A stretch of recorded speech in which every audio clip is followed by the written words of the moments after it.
So you've come back from an End FGM trip. What was special about this trip? There was something different about the village where you were going. What was it?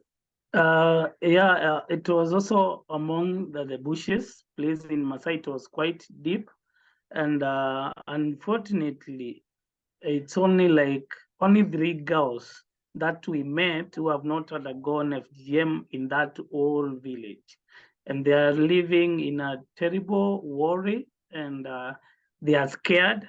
They could not come even to a church meeting which was happening in that village. There was a conference for the youth, but they could not attend because of stigmatization. They fear. And when we met them, they were saying that even when they are walking to the market, the older women will just laugh at them, and the girls, they will laugh at them, so they cannot join other family or other people in that community. The How sons old were told these girls? one was 18, another was 17, and another one was 14. So they come from a pastor's home. So the pastor is fighting both the community culture and also he is preaching.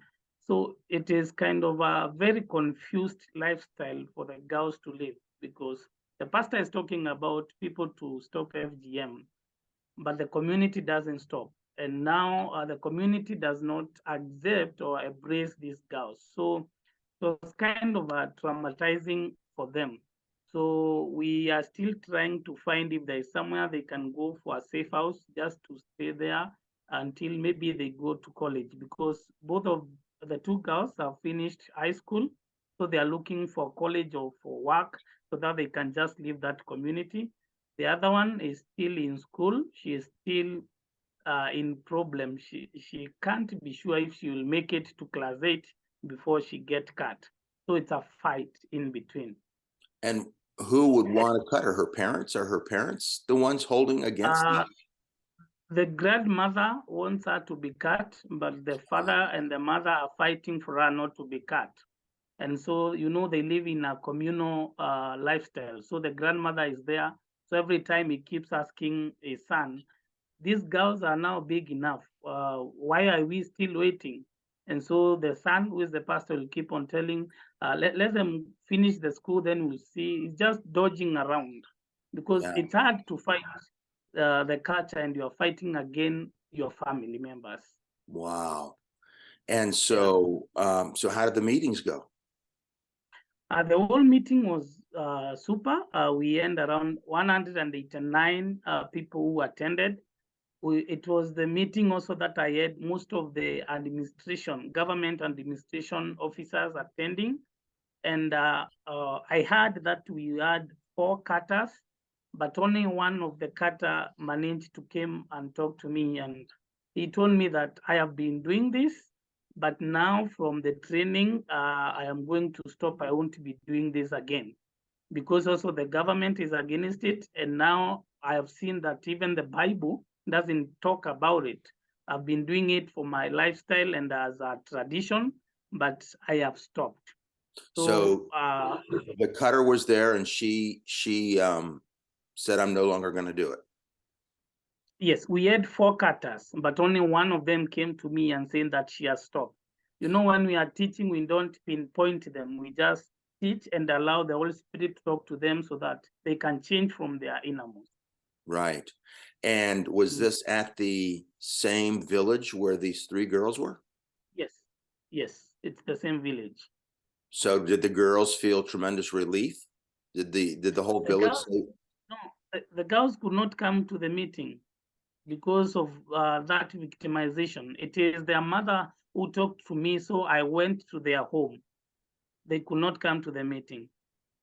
So were they happy to hear that the village is saying no more FGM? Mama anaambia tukubali. Tuachane na hiyo kazi. Msichana wako atasoma. Na leo na ukijana kwa kufanya kazi. Nani itakuwa tu yako. Naomba tuache hiyo.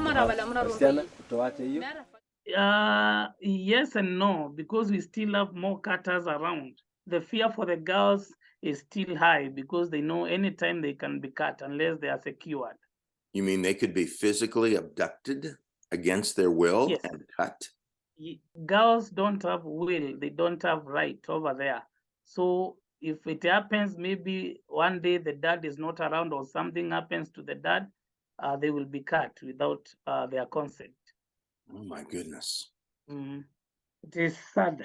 It is sad. But at least for me to see that woman coming up and saying I've stopped, it brings a great joy to me. Because in the same village, 2022, 2 girls died because of botched FGM practice. And we also, I visited also another woman who, when the cutter was cutting her and she did a mistake and the girl was bleeding, this woman said that my daughter is not going to die. And so she rushed her to an hospital in Tanzania. It's only less than 6 miles away.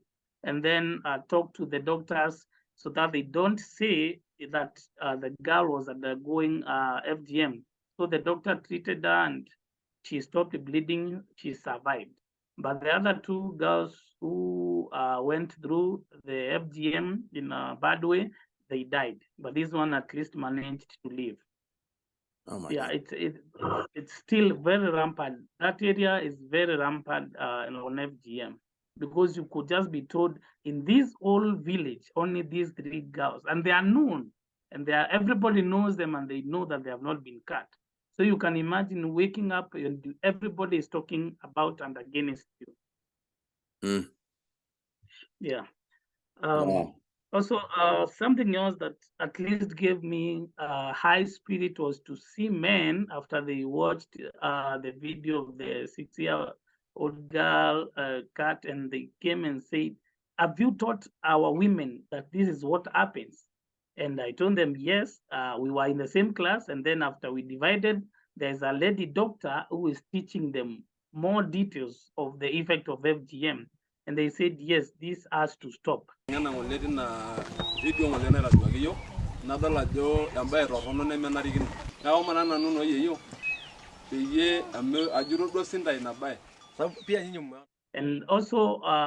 it was good to see them noticing that lack of rooms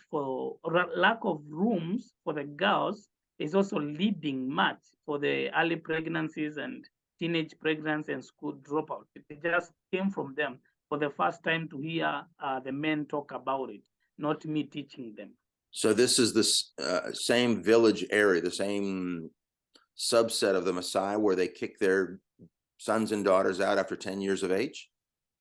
Yes, it's the whole Maasai community does that, and it's a wide community. So this was a new community, and when I was teaching because when we teach, we talk about, they bring issues, and one of the issues was education for girls is down. So I asked them, why do you think that girls are not educated as much as boys? And they say they drop out of school. Why? They get pregnant. Why?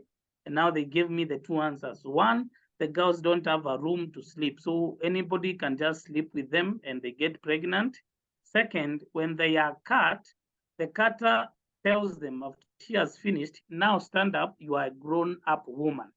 So that gives this girl the ability to do anything any other woman can do, including having sex with anybody. So that leads to more food dropouts and teenage pregnancies. So even though the men said no, are the women still slow to respond to that? Or because it's a male dominated society, the whole village is going to stop, or what?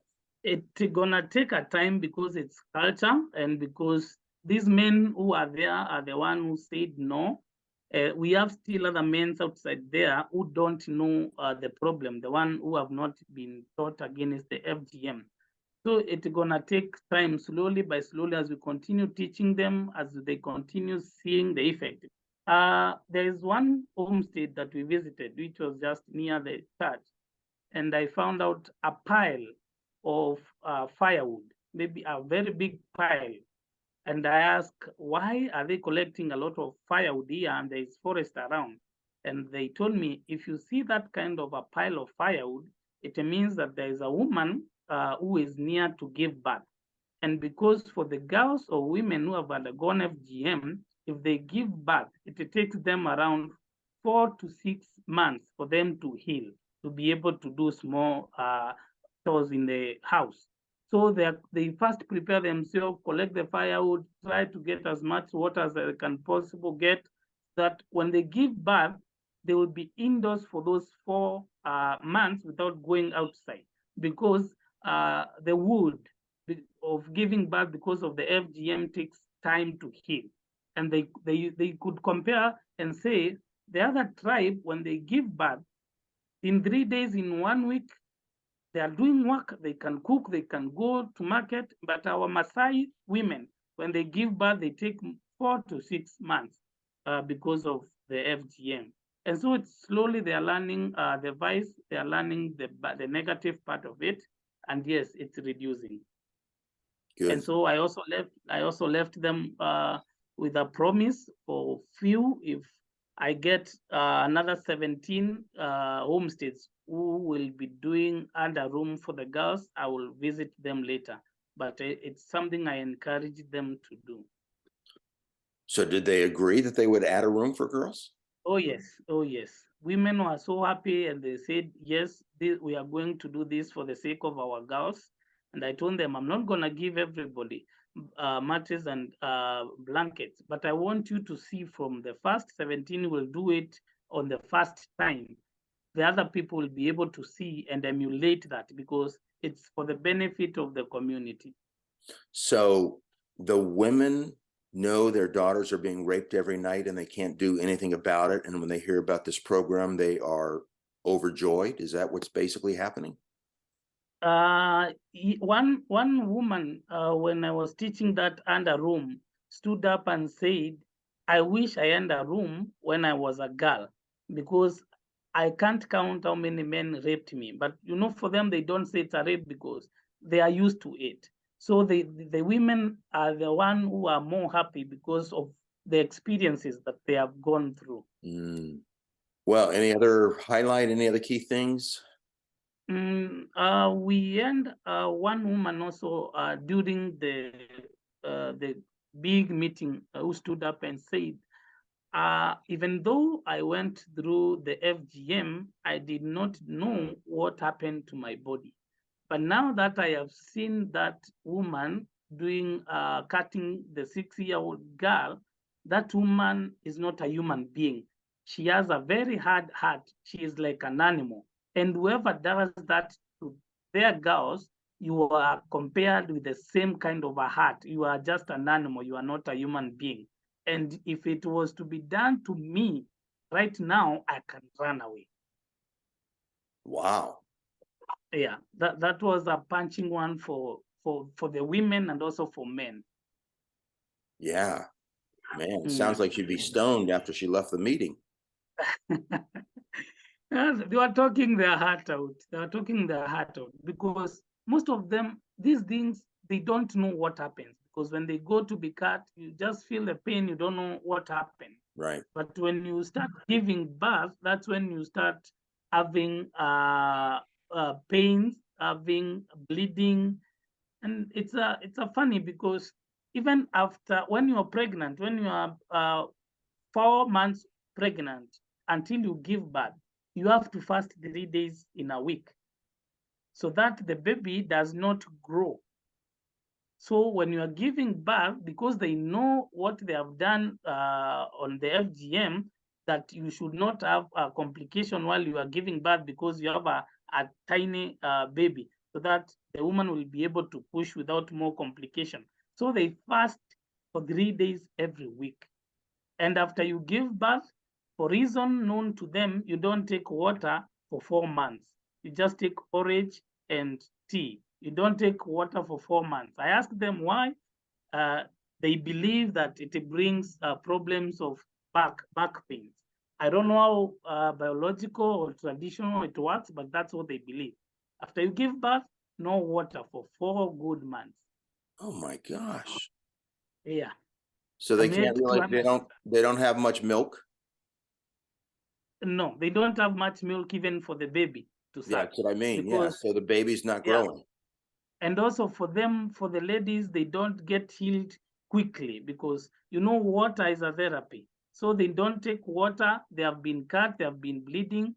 That's why they prepare for themselves for 6 months to stay in the room, because they know it will be a hard time for them. That's why they collect the firewood and everything. Wow, that's incredible.